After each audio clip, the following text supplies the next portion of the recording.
God. Wow! Grabe yung worship natin, ano? Grabe si Makoy. Pag ano pa lang ng lead guitar, parang kakakilabot. Palakpakan natin ng God sa buhay ng worship team. Dati po, wala tayo niyan. Pero biyaya ng Lord, talagang si Lord ay napakabuti sa buhay ng mga worship team. Okay? Palakpakan po natin si Lord. So, sa mga hindi po nakakakilala sa akin, magpapakilala po muna ako. Ano po? So, ako po ang asawa ng ating pastor, ni Pastor Don. Ako po si Ethan. Hello po sa inyong lahat. At welcome po. Sino may bago po ba dito? May first timer? Wala. Wow. Hello po. Hello po sa inyong lahat. Okay, baka ang first timer mamaya sa second service. Okay, kamusta po kayo? Maganda. Maganda.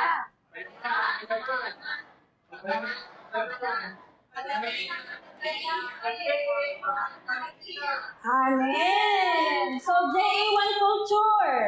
I am a blessing. I am anointed. I am a deliverer. I am a good follower. I don't destroy, I build. I'm not seasonal. I appreciate everyone, everything. I'm part of something big. I'm in partnership with Christ. I'm not extreme. Luke 4:18 to 19. The Spirit of the Lord is upon me because He has anointed me to preach the gospel to the poor. He has sent me to heal the brokenhearted,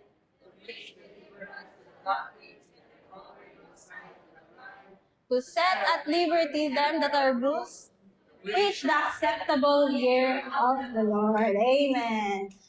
Last Sunday po, sabi ni Pastor, ask and it will be given to you. Lahat po ba ay humingi na? Amen. Sino po dito ay humingi na nung last Sunday, humingi pa ulit? Amen. Pwede naman. Wala naman pong masama doon, ano? Dahil sinabihan tayo ng Diyos na humingi. Okay. Meron pong nagtatanong. Di ko alam kung ano eh. Basta may nagtanong. So, humingi na daw siya noon, pero bakit daw wala pa siyang natatanggap? Matagal na siyang humingi, hindi lang nung Sunday, nung mga nakaraan pa, taon na, panahon pa daw ni Kopong-Kopong yung iba, sino ba yun? So, humingi na, pero hindi pa nakakatanggap. Bakit daw? So, pwede po na wala pa mismo yung bagay na hinihingi mo, pero hindi po natin alam na tumanggap ka na pala. Pero yung bagay na tinanggap mo, mas matindi pa doon sa bagay na hinihingi mo. Did you get me? Or tumanggap ka na, kaso hindi mo na-recognize kasi ang inaantay natin ay yung kung ano yung specific na bagay na ating hinihingi. Right? So, tumanggap na tayo, pero hindi nga lang yung specific na hiningi natin ang dumating kasi yung bagay na dumating sa'yo ay swak or sakto lang doon sa bagay na kailangan mo that time. Okay, para po mas maunawaan po natin, ito po yung pag-uusapan natin ngayon. When God answers differently. So, ibang atake po ito ngayon. Ito po ay pag sumagot ang Diyos ng kakaiba kaysa doon sa hinihingi mo. Sino excited? Amen! Amen. Simulan ko po ito sa isang story. Ito po ay nakita ko online. Gusto kong ipanood sana yung video kaso hindi ko na siya mahanap kasi matagal ko na siyang napanood. Pero, very yung sinabi niya kaya tandang-tanda ko pa rin hanggang ngayon. So, meron po siya, she posted the pictures with different caption. Sa unang picture po, ito po ang sabi niya, I prayed to God. I prayed to God. Tapos, may picture po doon ng kanyang family member na may sakit, nasa hospital. So, sa lahat ng makakakita noon, alam natin kung ano yung hinihingi niya. Anong hinihingi kaya niya? She is praying for healing.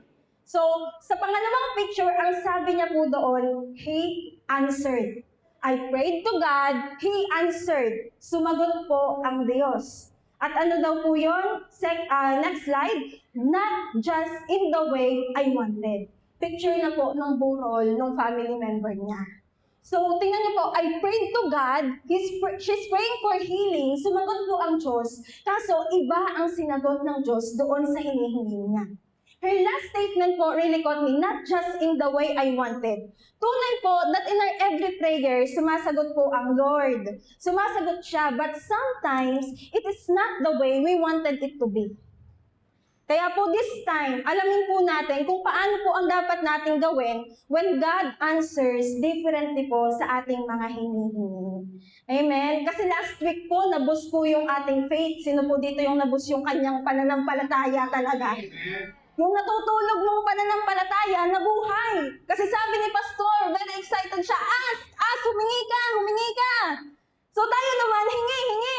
Nagtanim pa tayo. Sino dito yung mga nagtanim? No, yung matagal mo nang pinananampalatayaan na hindi pa dumadating, tinaliman mo muli. So, nabus po yung faith natin. We ask and we are expecting to receive. Last Sunday, yun ang finokus ni Pastor. Pero today po, ang pag-uusapan po natin ay ano po ang gagawin kapag po hindi maganap yung gusto po natin sa ating prayers. Kasi po, may pagkakataon po na ganito. Natulad po nung kwento ko kanina, nagpe-pray siya ng healing, pero bakit po ang dumating ay pagkawala? Wherein po, minsan we are praying for restoration, bakit po ang dumadating po sa akin ay separation? Nagpe-pray po tayo ng breakthrough, pero bakit po brokenness ang dumadating sa atin? At yan pong different answer ni Lord na yan, yung magtetest po sa atin kapag ang sagot ng Diyos ay hindi ayon sa gusto natin. Tama po ba? Amen. At para po malaman po natin kung anong dapat gawin in this time, pag-usapan po natin what to do when God answers differently.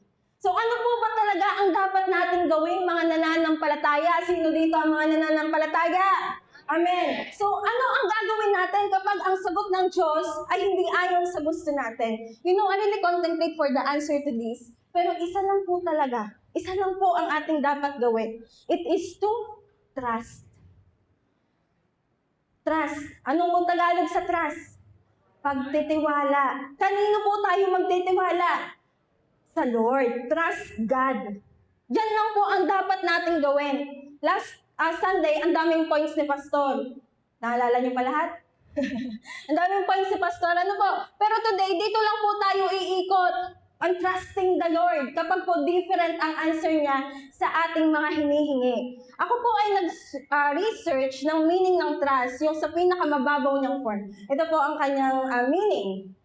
To believe that someone is good and honest and will not harm you, or that something is safe and reliable. May tanong po ako sa inyo, is God is good? Amen. All the time. Sabi nga ng iba, si Lord ba, hindi ka niya sasaktan? Yes. In His presence, it is safe. Amen. Reliable ba si Lord? Yes. Kasi lahat po ng kanyang sinasabi ay kanyang ginagawa. And then, we can trust God. Kasi ito po mismo ang Diyos. Yan po mismo ang karakter ni Lord. Kaya hindi po yan mababago. Kaya po pagkakatiwalaan po natin ang Diyos. Tingnan mo yung katabi mo. Katiwa-tiwala ba yan? Tingnan mo mamigi. Katiwa-tiwala ba yan? Pwede na po, pwede na. Mukha naman, ano? Mukha naman. Pero alam niyo po, kahit po tayo ay magtiwala dyan sa katabi mo, nabibreak po yun minsan eh. Bakit? Ang tao po kasi nababago. Nababago tayo day by day or kung anong situation na meron tayo. No?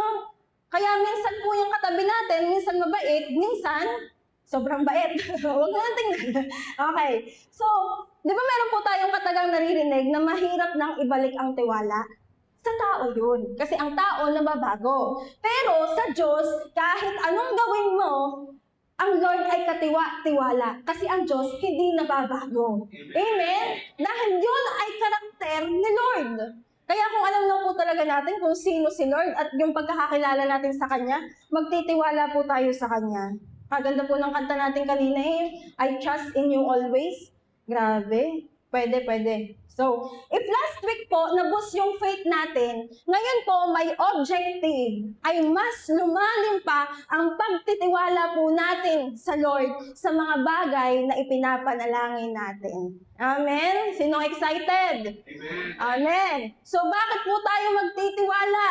Why trust? Because, letter A, God always hears. Ang Diyos po, palagi tayong naririnig. Sino po dito nagsabi na malayo si Lord sa Kanya? Narinig niyo na po ba yung katagang yun? Si Lord ay malayo sa atin. Ang tanong ko po, sino po dito ang mga nagpe-pray? Taas nga bang kamay. Sinong nananalangin? Amen.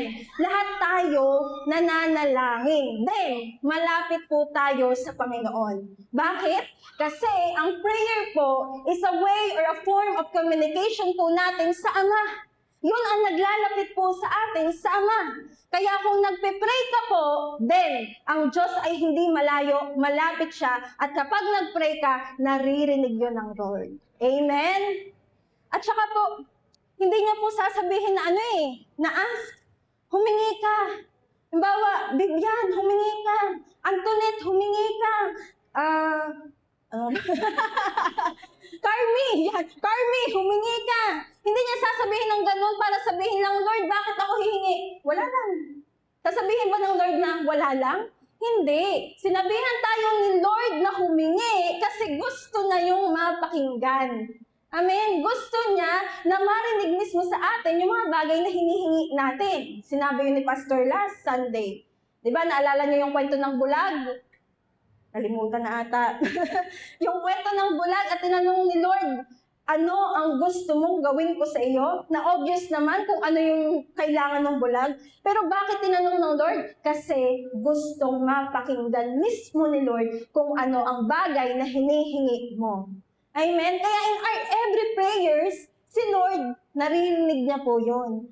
Kaya wala pong sayang sa lahat ng ating panalangin. Amen? Sabi po sa 1 John 5:14, and this is the confidence that we have toward Him, that if we ask anything according to His will, He hears us. So ang emphasis ko na po dito ay hindi na yung paghingi, kundi yung katotohanan na tayo po ay naririnig ng Diyos. Sinong masaya doon? Naririnig po tayo ng Diyos loud and very, very clear. Amen? Tayo po ditong tao pag nag-e-grouping, di ba? Sila dito nakaranas grouping, sabay-sabay na, nagtanungan na, hindi na kayo magkaintindihan sa group, pag tao, hindi kaya na, mapakinggan lahat. Limited. Pero si Lord, kahit nasaan ka, naririnig ka ng Diyos. Kahit lahat tayo dito, sabay-sabay na humingi. Amen? Kahit nasaan ka pa. Kapag po ba sa church, saka lang po naririnig ng Lord? Hindi. Kahit po nasaan ka, nandito ka man sa church, ikaw man ay nasa school, ikaw man ay nasa mall, namamasyal ka, kasama ka man ng Artemis 2, nasa moon, o nasa space ka, basta nag-pray ka, naririnig ka ng Lord. Amen? Kaya po, may assurance po tayo na sa lahat ng panalangin, naririnig po tayo ni Lord. Kahit paulit-ulit, masayang makikinig ang Diyos sa ating mga panalangin. Amen? Okay. Commercial. Hindi po ibig sabihin na iba po ang dumating sa atin, sa ating mga pinagpe-pray, na ang dumating, ang hiningi mo ay ganito, pero ang dumating ay ganyan. Parang yung sana, pag ino-order, yung in-order mo at yung dumating sa'yo, parang gano'n, Pero, hindi porket iba ang sagot ng Diyos, hindi po ibig sabihin nun, absent na si Lord nung nag-pray ka. Amen? Hindi po ibig sabihin, wala na si Lord nung nag-pray ka kapag iba ang sagot ni Lord sa panalangin mo. Hindi ibig sabihin na hindi po yun narinig ng Diyos. Ganun po ang tao. Kapag po iba ang resulta ng prayer, sasabihin, Lord, bakit hindi mo narinig? Lord, nandyan ka ba? Lord, anong gusto mong gawin ko? I-translate ko ba into English, Spanish, Korean, Chinese? Para lang po maintindihan niyo, Lord, yung panalangin ko? No. Ang totoo po, bago pa tayo humingi, alam na ng Diyos ang kailangan mo. Amen? Nasabi yun ni Pastor Danlas. Nasa Matthew po yun, na for your Father knows what you need before you ask Him. Ang tanong, meron po bang character in the Bible na humingi sa Lord, pero iba ang sagot ng Diyos? Yes, meron po. Pag-usapan po natin, isang character sa Bible, sa buhay po ni Apostle Paul. Siya po ay nanalangin sa Diyos at nag-share po siya sa mga taga-Korinto. At ito po muna yung nangyari kay Paul. Sabi po sa 2 Corinthians 12 verse 7. Lalo na dahil sa kalabisan ng mga pahayag, kaya't upang ako'y huwag magyabang ng labis, binigyan ako ng isang tinik sa laman. Isang sugo ni Satanas upang ako'y saktan, upang ako'y huwag magmalaki ng labis. Anong binigay po kay Paul? Binigyan ako ng isang tinik sa laman. Ano kaya yun? Ano? Tinik sa laman. Sinong dito natinik na? Sakit ano? Pero ito parang sobrang sakit ano? Tinik sa laman. So pwede na itong tinik sa laman, sabihin na natin nagkaroon ng malubhang sakit si Paul. Pwede yun. Pwede rin naman siguro na siya ay nakakaranas ng persecution. Pwede yun, kasi parang siya ay nagde-define din doon sa isang tinik sa laman. Pwede pong si Paul ay nakakaranas ng financial struggle. Tinik sa laman. Kasi wala pong specific na sinabi sa Bible kung ano po itong isang tinik sa laman. Pero kung titingnan po natin according doon sa description, parang gano'n na. Ang sure ko lang, merong pinagdadaanan si Paul. Okay? May pinagdadaanan siya, isang bagay na masakit. Kaya po, anong sumunod na nangyari? Verse 8, 3 ulit akong nanalangin sa Panginoon tungkol dito na lumayo ito sa akin. Aba, nagkaroon ng problema si Paul. Nag-pray si Paul sa Panginoon ng 3 ulit. Lord, itong tinik sa laman, itong turn in the flesh, alisin mo ito sa akin, ilayo mo ito sa akin. Yun po ang panalangin ni Paul. Tingnan niyo po ang sagot ng Diyos. 2 Corinthians 12 verse 9-8. Subalit sinabi niya sa akin, ang aking biyaya ay sapat na sa iyo, sapagkat ang aking kapangyarihan ay nagiging sakdal sa kahinaan. Yun ang sagot ni Lord sa panalangin ni Paul. Ang tanong ko po, parang kung ano yung, ang labo mo naman, Lord. Ang sabi ko, alisin mo itong nararamdaman ko. Alisin mo itong masakit sa akin. Lord, bakit mo ako bibigyan ng biyaya? Para saan ito, Lord? Ang labo mo. Pwede sabihin ni Paul na ganun, Lord, hindi ko ito tatanggapin. Ayokong tanggapin itong sagot na to. Hindi ko kayang tanggapin, Lord. Sa mga nakarelate, dapat may 3 na kayong anak. Okay, hindi ko kayang tanggapin, Lord. Pero ano pong gusto kong i-point out po dito? Ang question po, narinig po ba ni Lord ang panalangin ni Paul?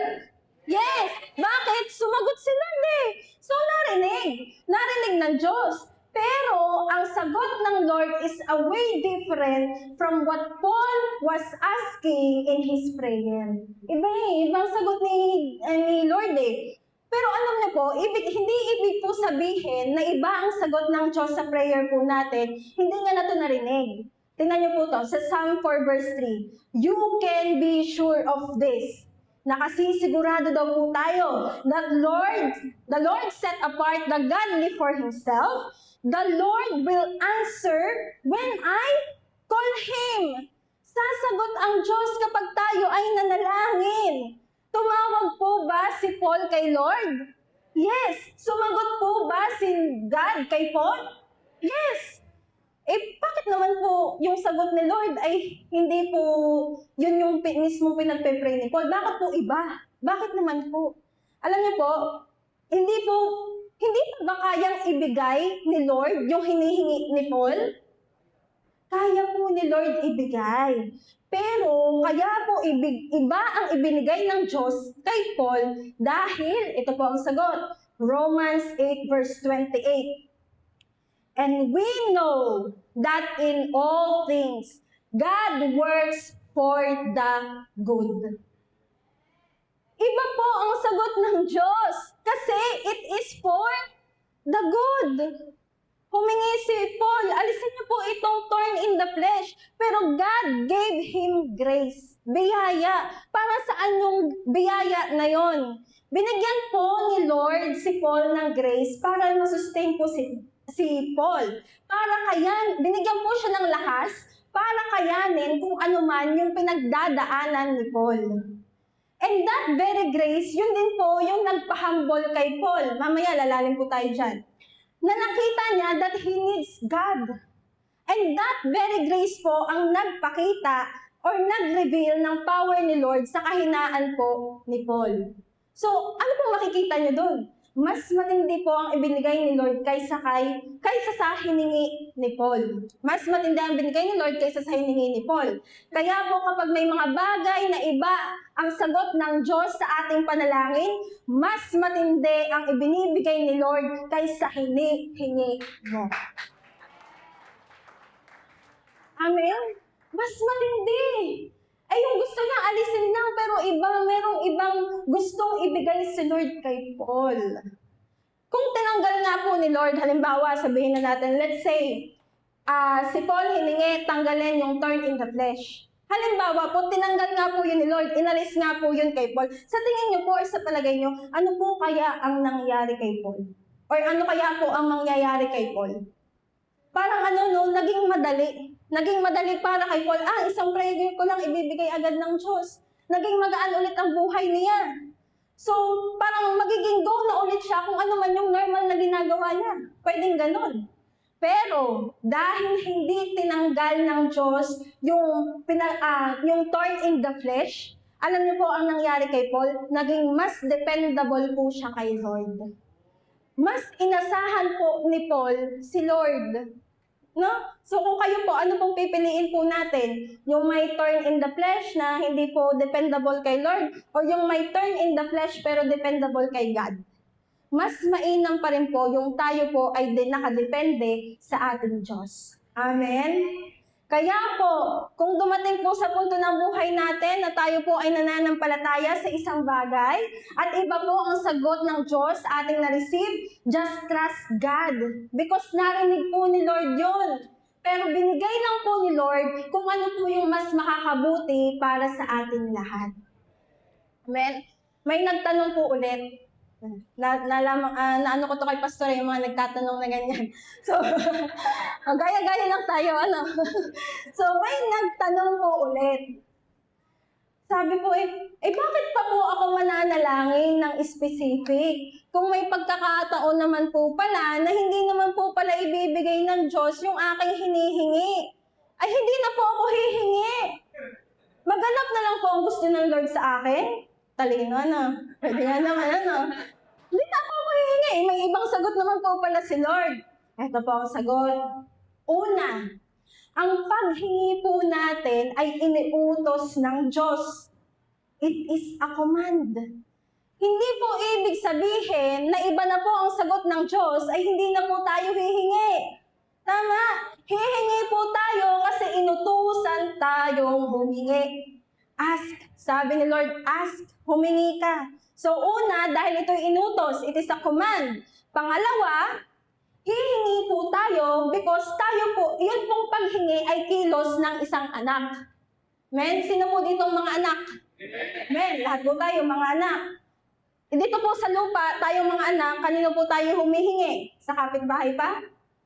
Sa katabi mo ba? Mostly, sa ating ina, sa ating ama. Tingnan nyo nga po yung ating ina at ama minsan, minsan hihingi ng pira. Inay, mami, penging allowance, penging money. Pero minsan di binibigyan ng magulang. Nahingi pero iba hindi binibigyan. Bakit? Lagi daw wala sa bahay. Pag may pera, wala sa bahay. Pag binigyan, nawawala, hindi makita sa bahay. So pag hindi makakaalis, walang pera So parang alam ng ating ina dito sa lupa or ama ang nakakabuti sa atin. Ano pa si Lord? Amen? Mas alam po ni Lord kung ano ang nakabubuti sa atin. Kaya tayo humihingi dahil yun ay kilos ng isang anak at ang ama natin ay si Lord. Amen? Dahil po kung tayo ay naghihintay lamang kung ano ang ibigay sa'yo, yun po ay hindi kilos ng isang anak. Yun po ay kilos ng isang servant or alipin. Yung parang kung ano na lang ang maibigay sa iyo, kahit may gusto kang hingin, hindi mo mahingi. So kasi pwedeng nahihiya, pero yung kung ano lang ang maibigay. Pero tayo po ay anak ng Diyos, kaya tayo ay hihingi. Amen? Kaya humihingi po tayo because ito po ay command ni Lord at humihingi tayo dahil tayo ay anak. Amen? Kaya po, ito po, itong reminder sa ating pananalangin at sa ating paghingi. Ito po ha, tayo po ay nananalangin. Hindi po tayo nananalangin para pilitin ang Diyos na sumunod sa atin. Did you get me? Lord, ito nga po ang gusto ko. Ito. Lord, siya nga po ang gusto ko. Siya nawa. Lord, siya ang gusto ko.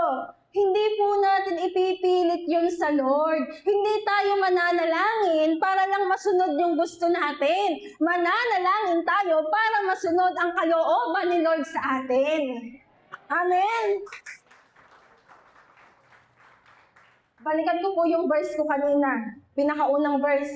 And this is the confidence that we have toward Him. That if we ask anything, yung isa, if we ask anything according to His will, He hears us. Yung naka-highlight yung if we ask. Yan. That if we ask according to His will, He hears us. Naririnig po ni Lord ang panalangin ng bawat isa. Pero ang sagot po ng Diyos ay naka-align sa perfect will niya. Amen? May perfect will para sa iyo ang Diyos. Kaya po, pag po tayo nagpe-pray at yung pinagpe-pray mo, ayun din yung will ng Diyos para sa iyo, then, so be it. Magaganap po yun. Pero, kapag po tayo ay may pinagpe-pray, pero hindi po yun ang perfect will ni Lord para sa'yo, magsaya ka pa din. Bakit? Kasi nasisigurado ko, ang ibibigay na sagot ng Diyos ay mas maganda kaysa hinihingi niya. Amen? So, hindi lang po lagi sa gusto natin, para po lagi sa ikabubuti ng bawat isa sa atin, ang sagot ng Diyos. At saka hindi po tayo tinuturuan ng Bible na tumigil na mag-pray kapag iba po ang sagot niya. Titigil na ako mag-pray. Hindi na ako mananampalataya. Hindi naman nangyayari yung gusto ko. Meron bang, nakaranas kayo ng gano'n, na tumigil ka na kasi hindi naman nangyayari? Hindi po tayo tinuturuan po ng gano'n ng Bible. Ang tinuturo po sa atin, tayo po ay magpe-pray, mananampalataya, at magtitiwala ng sabay-sabay. Amen? So, mananampalataya po tayo na kaya pong sagutin ni Lord ang ating panalangin at magtitiwala po tayo sa paraang kanyang pipiliin. Amen? Bakit tayo magtitiwala? Pasok po tayo sa letter B. Why trust? Because God's perspective is higher than us. 2 points lang po ako. Ito po yung last. God's perspective is higher than us. Ano po ba pag sinabing God's perspective? Ito po ay ipinalawanag po ng Bible sa Isaiah 55 verses 8 to 9. Verse 8. For my thoughts are not your thoughts, neither are your ways my ways, declares the Lord. Verse 9. As the heavens are higher than the earth, so are my ways are higher than your ways, and my thoughts than your thoughts. Kakaiba po ang paraan ng pag-iisip po ni Lord kaysa po sa tao. Sabi nga sa verse, it is higher. Kung ang pag-iisip natin ay nandito, ang sa Diyos ay doon pa. It is higher. Kaya po pala, minsan po, sino dito yung may sagot si Lord na hindi mo maunawaan kung bakit yun ang ibinigay na sagot ng Diyos? Hindi mo talaga maunawaan. So kaya pala, hindi po natin maunawaan kasi hindi po tayo level ng perspective ni God. Again, kung tayo ay itong perspective ng tao, si Lord daw ay higher. Pero po, ang maganda po kay Lord, kahit hindi po natin nauunawaan sa ngayon, ipinapaunawa po ito ni Lord as time goes by. At sasabihin natin kaya pala. Amen? Kasi po tayo, mga tao, limited lang po ang nakikita po natin. Ang nakikita lang po natin yung past. Sino ditong may past? Lahat naman may past po tayo. Bakit? Nalakaran na natin yun Napagdaanan na natin yun. Pero, ang ating pong memory sa ating past ay limited pa din. Amen? Di mo na alam kung anong nangyari sa nung grade 3 ka. Sino nito nakakaalam na nangyari pa sa'yo nung grade 3 ka? Hindi na natin alam yun. So, limited. Limited ang isip ng tao. Ang nakikita lang natin yung nangyari kanina. Kasi, fresh pa sa atin. At yung nangyayari ngayon, nandito po tayong lahat, nakikinig ng salita. Pero, ang tao, hindi niya po alam ang mangyayari mamaya, bukas, sa isang linggo, sa isang araw, sa isang taon. Pero, napipicture out ng tao. Bakit? Kasi tayo ay nagpaplano. Tama? Sino po dito ang nagpaplano na? May plano. Halimbawa, alam mo yung mangyayari mamaya. Kasi ang katabi mo, sabi sa'yo, ililibre ka ng kape. Oh. Tama ba? So, napipicture out po natin yung mangyayari. Parang no? Hindi daw. So, napipicture out po natin ang nangyayari. Kasi po, nagplano tayo. Pwedeng sabi mo, alam ko po ang nangyayari sa akin next week. Ako po ay magbabakasyon. Ako po ay nasa Boracay. Ako po ay sasakay ng ganito. Yun? So, napipicture out po natin. Pero, kahit po tayo ay may plano ahead, hindi po natin alam if that plans will work. No? Kasi madalas talaga sa lahat ng plano nababago. Kahit po sa lahat ng events, birthdays, ipaplano mo, kasal, ipaplano mo, pero pag sa kaarawan, minsan iba talaga nangyayari. So, meron din talaga ang mga plano ng tao dito ay nababago. Sino dito nakaranas na naging drawing na lang yung outing nyo? Nasa sketchbook na lang. No? Kaway-kaway sa mga mga drawing na lang yung naging plano. So, nababago ang plano natin kahit napipicture out natin yung nakikita natin in the future. Pero si God sees the past, the present, the future as exactly as they are. Amen? At ang maganda dito, ang nakikita ng Diyos ay hindi lang sa buhay ko, hindi lang sa buhay ni RV, hindi lang sa buhay ni Tita Glo. Ang nakikita niya po na past, present, and future ay sa buhay nating lahat. Grabe si Lord. Amen? Kaya po pagkakaiba po ang sagot ni Lord, tayo po ay magtiwala. Huwag magtatampaw. Lord, bakit naman yun ay binigyan mo ako hindi? So, huwag magtatampo ha. Bakit? Because the same God who hears your prayer is the same God who sees your future, and that same God knows what is good for you. Amen? Paano nga po naging good? Imbes po na gumaling ay nawalan. Parang yung kwento ko kanina. Paano po naging good yun? Imbes po na gumaling ay nawalan. Paano po naging good? Imbes na po kumita ako sa negosyong ito, ako po ay nalugi. May mga ganun po kasing pangyayari sa prayers natin. Kasi nga po, magkaiba ang perspective ng Diyos sa tao. Ang perspective ng tao, good kapag may gumaling. Tama? Good kapag may malaking kita. Good yun. So, ibig sabihin, good sa tao kapag may magandang nangyayari. Pero pag pangit na ang pangyayari, hindi na good. Sa perspective ng tao. Pero kay God, mas deeper meaning po ang good. Kung sa tao ay good, kay Lord, very good. Amen? Sabihin mo sa katabi mo, very good. Very good. Very good. Very good kay Lord kapag may character na nabago. Very good kay Lord kapag may buhay na naituwid. Very good kay Lord kapag naiiwas tayo sa mga bagay na makakasira sa atin. So in short, yun ay protection ng Lord sa atin. Sino po dito ang nakakakilala po kay Joseph? Joseph sa Bible. Joseph the Dreamer. Kung titingnan po natin sa pananaw po ng tao, hindi po talaga good yung nangyari sa kanya. Si Joseph po, trinaydor ng mga kapatid. No? Sino dito ang trinaydor na? Naranasan ka ng itraydor. O diba, pag sa perspective ng tao, pangit yun. Trinaydor ako eh. Si Joseph po, ipinagbili. Si Joseph po, ikinulong. Pero alam niyo po yung sabi ni Joseph sa lahat ng nangyari sa kanya?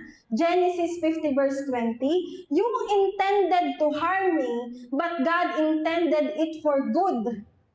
You intended to harm me, nasaktan ako, trinaydor ako, pinagbili ako, ikinulong ako, pero lahat ng nangyaring yon, God intended it for good. paano pong naging mabuti yun? Sa pananaw po ng tao, paano po yun naging mabuti? Hindi po dahil maganda yung nangyari kay Joseph, kundi dahil kaya ng Diyos na maglabas ng mabuti sa pangit na pangyayari. Amen? Kahit pangit yung nangyari kay Joseph, kayang-kayang pagandahin yon ng Lord. Okay. Ano po ba yung mga good things para po mas maunawaan natin ito? Okay, si Joseph, trinidor, pinagbili, kinulong. So, ano po yung mga good things na nangyari kay Joseph? Mula sa pagkakakulong, siya po ay naging pangalawa sa pinakamakapangyarihan sa Egypt. Grabe no, mula sa pagkakakulong, naging pangalawa sa pinakamakapangyarihan sa Egypt. Sabi po yan sa Genesis 41 verse 41, "So Pharaoh said to Joseph, I hereby put you in charge of the whole land in Egypt, Hindi naman kapiraso lang, whole land, buong Egypt, in charge. Si Joseph. So nagkaroon po ng promotion. Ano pa nangyari kay Joseph? Si Joseph po ay ginamit para po makapag-save ng maraming tao during famine or taggutom. Sabi po yan sa Genesis 41 verse 56 to 57, "When the famine had spread over the whole country, Joseph opened all the storehouses and sold grains to Egyptians, for the famine was severe throughout Egypt." So si Joseph po kasi, siya po ay na-interpret niya po yung dreams ni Pharaoh na magkakaroon po ng 7 years abundance and 7 years na taggutom. Kaya po nung in times ng abundance or kasaganaan, nag-imbak po sila na nag-imbak ng pagkain. Kaya during famine, anong ginawa ni Joseph? He opened lahat ng imbakan para merong makain ang mga Egyptian. Pero alam niyo po ang maganda? Verse 57, "And all the world came to Egypt to buy grain from Joseph." Grabe! Hindi lang Egypt ang napagpala, kundi buong marami pang bansa. All the world came to Egypt. Bakit po sila pupunta sa Egypt? Kasi doon may pagkain. Nasa Egypt, binuksan ni Joseph. Kaya po, si Joseph mula doon sa promotion, naging pangalawa sa makapangyarihan, siya po ay ginamit para maligtas sa taggutom ang buong Egypt at marami pang bansa. Grabe ang nangyari kay Joseph. Alam mo kung nangyari? Nailigtas din po niya ang kanyang family. Yung nag-traidor sa kanya. Kung sa iba-iba yun, bahala kayong magutom dyan, Pero si Joseph, iba. Sabi po yan sa Genesis 45 verse 7, "God has sent me ahead of you to keep you and your families alive." Kaya naman pala trinidor. Kaya naman pala ipinagbili. Kaya naman pala ikinulong para mauna na doon. Para mauna na siya. Para during taggutom, siya rin ang magliligtas doon sa pamilya niya. Grabe! Kaya pala sa Genesis 50:20, grabe na lang itong sinabi ni Joseph na, "You intended to harm me, but God intended it for good." Alam mo, yung mga pangit na pangyayari na akala natin pangit, yun po ay susundan ng sunod-sunod na magandang pangyayari. Amen?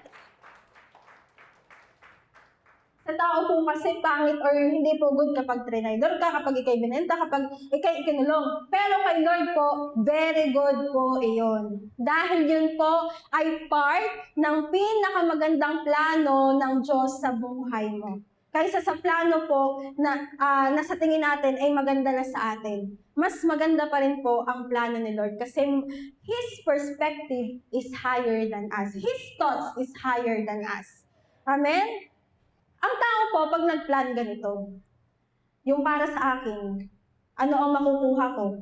Pwede naman po siyang mag-pray talaga ng, bibili ako ng sasakyan kasi gusto ko makasakay itong mga kaibigan ko, itong family ko. Pwede naman. Pero pang hanggang doon lang ang nagiging plano ng tao. Pero pag si Lord ang kumilos, hindi lang family mo, hindi lang kaibigan mo, marami ang mapapagpala. Amen! Kaya po, ang truth, is that the different answer of God is part of His greater plan for you. Amen? Kaya po good, kasi may magandang plano po si Lord sa atin. Kanina po, in-example ko sa inyo si Paul. Babalikan ko po si Paul, ha? Humingi po agad si Paul na alisin ang thorn in the flesh. Alam niyo po kung bakit grace ang binigay ni Lord kay Paul? Kasi po may inaayos po si Lord sa karakter ni Paul. Sabi doon, sa kalabisan ng pagmamalaki, binigyan siya ng thorn in the flesh. So, para alisin po yung kayabangan ni Paul, kaya grace ang binigay. So, mula po dun sa verse kanina na siya'y binigyan ng thorn in the flesh, sa verse na nanalangin, sa verse na sumagot si Jesus, ito po yung naging kasunod. 2 Corinthians 12 verse 10. That is why, for Christ's sake, I delight. Ano po ba ang Tagalog sa I delight? Ako ay nasasayahan.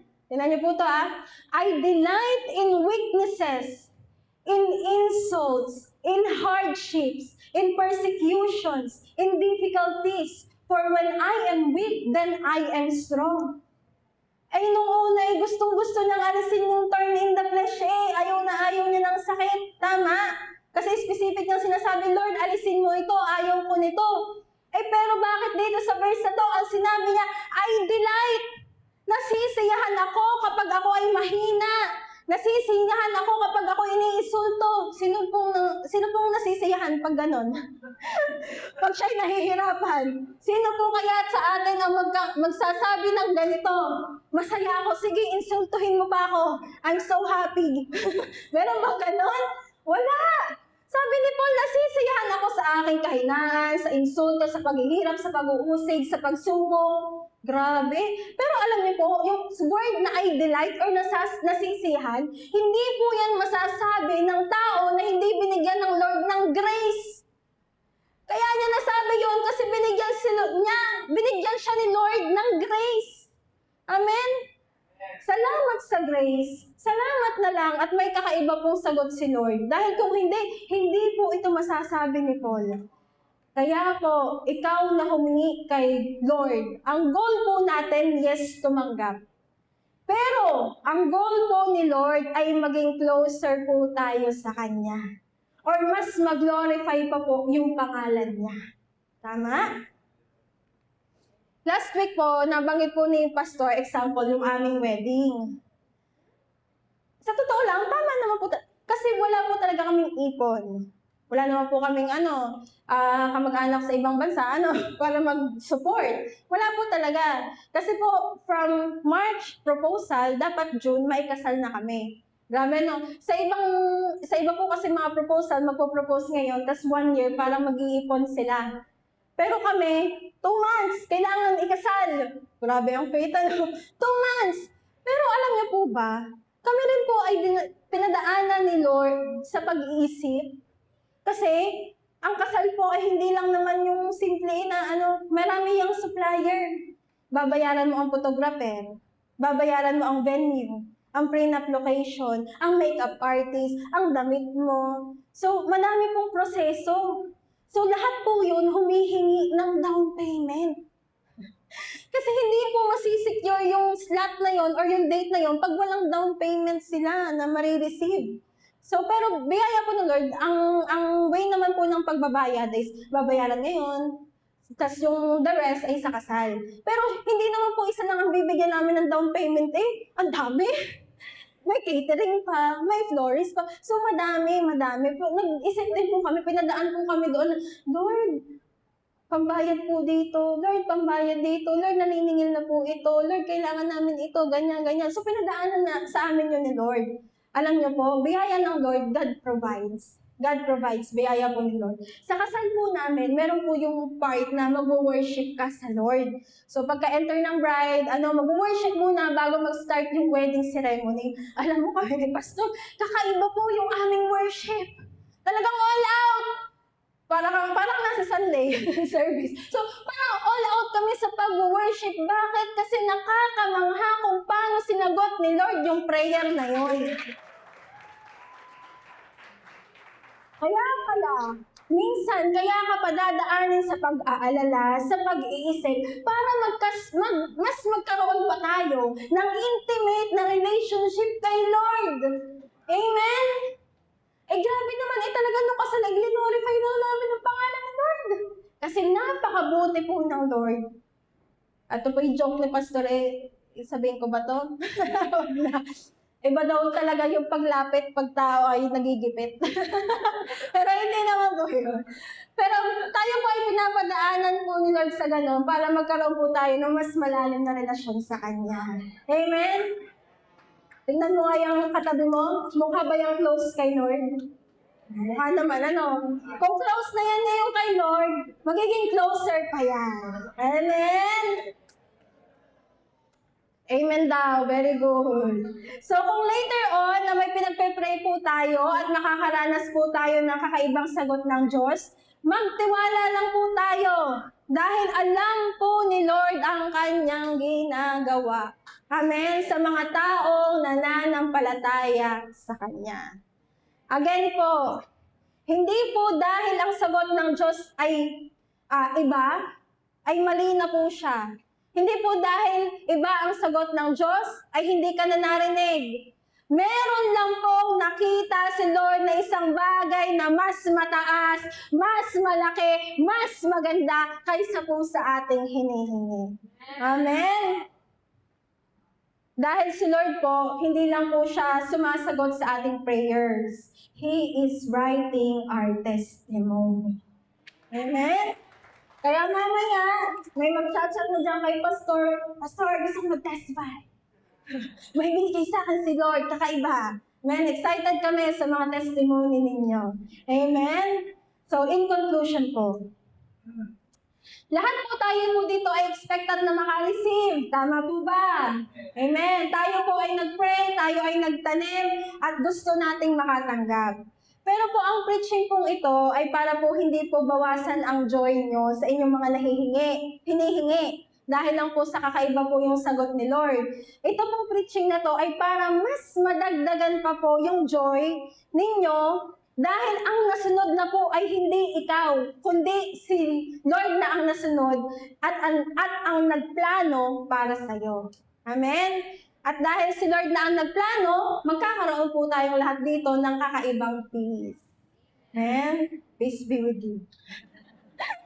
So, ang mindset po natin na whatever happens, God hears what we prayed for and God will answer it in His ways.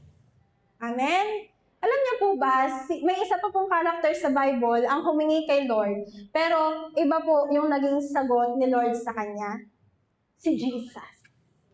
Jesus prayed at Gethsemane bago po siya arestuhin. Ito po ang sabi ni Jesus. Tama. Matthew 26 verse 39. Ito po nangyari. He went on a little further and bowed with his face to the ground, praying, My Father, if it is possible, let this cup of suffering be taken away from me. Yet, I want your will be done, not mine. Si Jesus nga po nanalangin, tanong mo dyan sa katabi mo kung nagpe-pray. Jesus prayed. Anong pinagpe-pray niya? Let this cup of suffering be taken away from me. Lord, kung maaari lamang alisin mo itong pagdadaanan kong paghihirap. Nag-pray po si Jesus. Pero alam niyo po, sumagot po si Lord sa kanyang panalangin. Nasa Luke 22 verse 43. Bakit po nasa Luke yung sagot? Kasi po, yung pangyayaring po yon ay sinulat ni Matthew at ni Luke.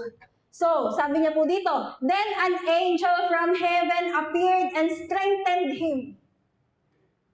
Sabi, no? Yun po ang sagot ni Lord. Si Jesus nag-pray, Lord, let this go, my Father, if it is possible, let this cup of suffering be taken away from me.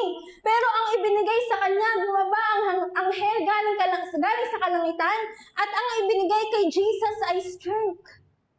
Grabe, iba ang ibinigay. Alam nyo, hindi po inalis yung cup of suffering or yung pagdadaanan ni Jesus na paghihirap. Hindi po binago ni Lord yung situation ni Jesus. Ang binigay ay lakas, strengthened him. Para po saan ito? Para po mas matupad ang mas mataas na plano ng Diyos para sa atin at para kay Jesus. At ano po yun? Ang salvation natin lahat.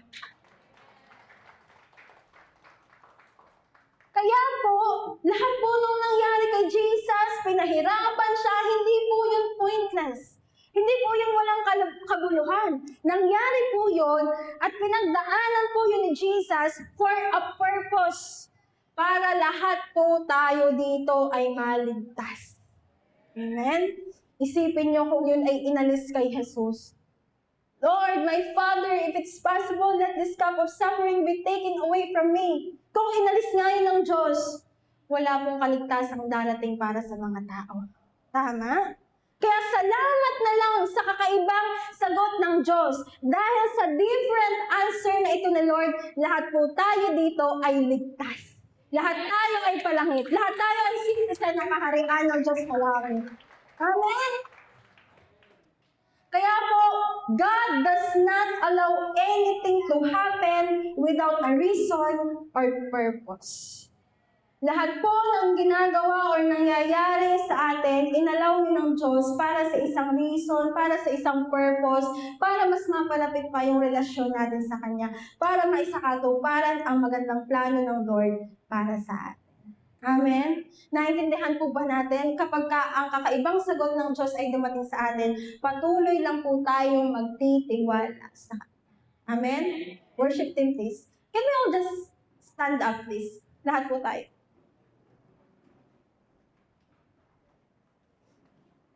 Let's look back po doon sa prayer po ni Jesus. Matthew 26 verse 39. He went on a little further and bowed with his face to the ground, praying, "My Father, if it is possible, let this cup of suffering be taken away from me. Yet, I want your will be done, not mine." Alam niyo po ba, yung pagsasabing, "Yet, I want your will be done, Lord, not mine," ay pagsasabing, "Lord, itinataas ko lahat sa iyo. Lord, pinagkakatiwala ko lahat sa iyo." Ito ay nagsasabi na lahat ng prayers mo, lahat ng panalangin natin, ini-entrust natin ito sa Panginoon. Amen?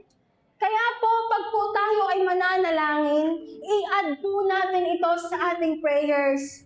Lord, gusto ko nito, but I want your will be done. Lord, mananalangin ako, pero Lord, I want your will be done, not mine. Lord, hihingi ako, pero I want your will be done. Amen. Pag nanalangin tayo, let's include that in our prayer. Can we all sing lahat ng kinanta mo kanina, that I trust in you always?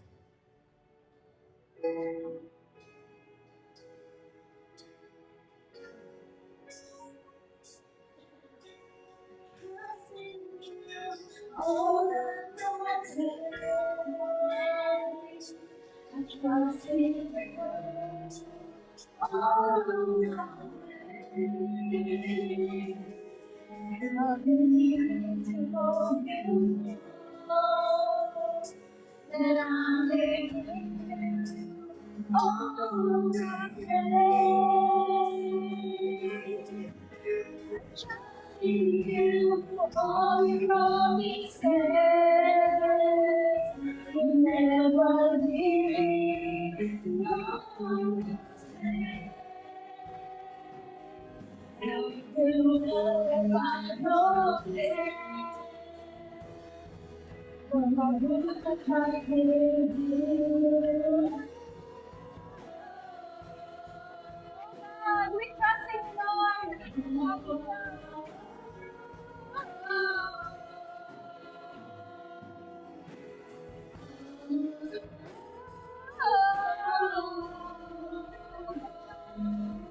May gagawin po tayo ngayon.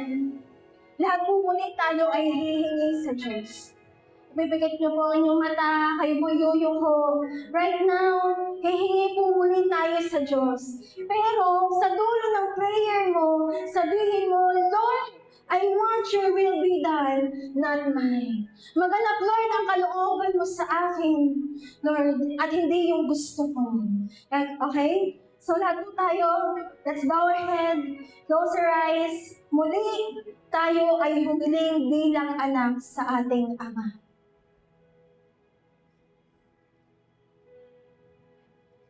Help me, Lord.